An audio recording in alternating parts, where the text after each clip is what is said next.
আসসালামু আলাইকুম। টেকনো ইমরান ভাই, তুমি তোমার বউ বোকা জুনাইদের লগে তুমি দূরত্ব করো, আর নাইলে কিন্তু একেবারে কাম সাইরা ফেলবো। ঠিক আছে?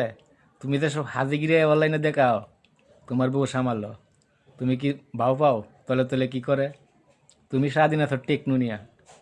তুমি এই যে বোকার লগেতে বোকা জুনাইদের লগেতে গিয়া সঙ্গটা দূরত্ব করো, নাইলে কিন্তু টের পাবে কয়দিন পরে একেবারে পেচিং মারিয়া লইয়া দেখছো যে গেছে গা।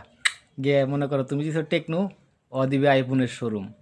বুকারে বুকা মনে করো না, বুকা তো একবার সালা করে থাকা, তুমি টেকাইতে পারবে না ভাই, তুমি টেকাইতে পারবে না। তুমি দূরত, তুমি এই সঙ্গ ভাঙ্গ। আর এই যে মানুষের এই ফ্যামিলি নিয়ে তুমি বাজে মন্তব্য আর করো না। ঠিক আছে? তোমার মানুষ অনেক গালাগালি করে, তুমি এই যে ভিউ পাওয়ার জন্য যেসব কথা বলো, তোমার লুঙ্গি খুললিয়া যদি পিছনে ওই যে গরম লোহা দেয়া মনে করো শিখ দেওয়া যায় না, তাহলে মানুষ অনেক খুশি হয়। ঠিক আছে? তোমার এই যে ফ্যামিলির গালাগালি শোনায়ও না, তুমি ভালোই করো। ঠিক আছে? তোমার বউ তুমি দ্রুত সামালো, তুমি তো ঘরের বাইরে থাকো, কিন্তু আমরা তো ভিডিওগুলা পাই, কেমনে ভিডিওগুলা বান না। ধন্যবাদ।